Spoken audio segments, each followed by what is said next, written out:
Hi friends, welcome to our channel. ఇవాళ simple and tasty recipe వచ్చేసి పులగం recipe. అంతకంటే ముందు విలేజ్ వంటకాల వ్యూవర్స్ అందరికీ భోగి, సంక్రాంతి, కనుమ శుభాకాంక్షలు అండి. మా ప్రాంతం సైడ్ అయితే పులగాన్ని ఈ విధంగా చేసుకుంటామండి. ఈ పులగం అన్నాన్ని ఎలా రెడీ చేసుకోవాలి, దాని ప్రాసెస్ ఏంటనే చూసేద్దాము. ముందుగా ఒక ఇత్తడి గిన్నె తీసుకోవాలి. చూపించిన గ్లాస్తో ఒక గ్లాస్ వరకు బియ్యం వేసుకోవాలి. రెగ్యులర్గా అన్నం వండుకునే బియ్యమేనండి. నీళ్లు పోసి ఒక 2-3 సార్లు బియ్యాన్ని బాగా కడగాలి. మనం బియ్యాన్ని ఏ గ్లాస్తో తీసుకున్నామో అదే గ్లాస్తో 2 గ్లాసుల వరకు నీళ్లు పోసాను. అదే గ్లాస్తో 3 గ్లాసుల వరకు కాచి చల్లార్చిన పాలండి. మీరు కావాలనుకుంటే పచ్చిపాలు కూడా పోసుకోవచ్చు. ఒకసారి అంతా కలిసేలాగా బాగా కలుపుకొని స్టవ్ వెలిగించుకొని ఈ గిన్నెని పొయ్యి పైన పెట్టి ఇది మెత్తగా ఎంతవరకు ఉడికించుకోవాలి. ఒక పక్కన మనం అన్నం ఉడికించుకుంటూనే ఇంకొక పక్కన వేరొక బాండి పెట్టుకొని ఏ గ్లాస్తోనైతే బియ్యం తీసుకున్నామో అదే గ్లాస్తో 1/2 గ్లాసు నుండి 3/4 గ్లాసు వరకు పల్లీలను తీసుకోవాలి. ఈ పల్లీలు పచ్చివాసన పోయేంత వరకు వేయించుకోవాలి. ఇవి వేయించుకుంటూనే ఇంకొక పక్కన మనం అన్నం ఉడికించుకుంటున్నామండి. మధ్య మధ్యలో అన్నాన్ని కలుపుకుంటూ ఉడికించుకోవాలి. నేను తీసుకున్న బియ్యం క్వాంటిటీకి వేసుకున్న పాలు, నీళ్ళు అనేది కరెక్ట్గా సరిపోతాయి. పల్లీలు ఇలా బాగా వేగిపోయాయి. ఇలా పగుళ్ళు వచ్చేంత వరకు వేగిన తర్వాత స్టవ్ ఆఫ్ చేసి ఈ పల్లీలని చల్లారనివ్వాలి. పల్లీలు కొంచెం చల్లారిన తర్వాత పల్లి పొట్టును తీసుకోవాలి. ఇలా ఉడికించుకున్న తర్వాత ఇందులో బెల్లం తురుము వేసుకోవాలి.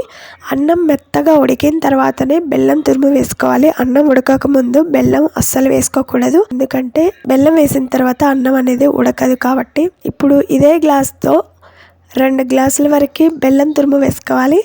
1 గ్లాస్ బియ్యానికి 2 గ్లాసుల బెల్లం తురుము అయితే కరెక్ట్గా సరిపోతుందండి స్వీట్. ఈ విధంగా 2 గ్లాసుల వరకు బెల్లం తురుము వేసాను. వేసిన తర్వాత ఒకసారి అంతా కలిసేలాగా బాగా కలుపుకోవాలి. బెల్లం మొత్తం కరిగిపోయిన తర్వాత మనకి లూజ్ కన్సిస్టెన్సీ వస్తుంది. ఒక పక్కన ఒక చిన్న మిక్సీ జార్ తీసుకొని అందులో బాదం వేసుకొని ముందుగా వేయించి పెట్టుకొని పొట్టు తీసి పెట్టుకున్న పల్లీలను వేసుకోవాలి. పల్లీలు వేసిన తర్వాత మిక్సీపై మూత పెట్టి కొంచెం మెత్తని పౌడర్ లాగా మిక్సీ పట్టుకోవాలి. మరీ మెత్తగా అవసరం లేదండి, కోర్సుగా గ్రైండ్ చేసుకుంటే సరిపోతుంది. 1/2 టీ స్పూన్ వరకు యాలకుల పౌడర్ వేసుకోవాలి. ఇప్పుడు ఇందులోనే చూడండి, బాదం పల్లి పౌడర్ని మిక్సీ పట్టాం కదా, ఆ పౌడర్ మొత్తం కూడా వేసుకోవాలి.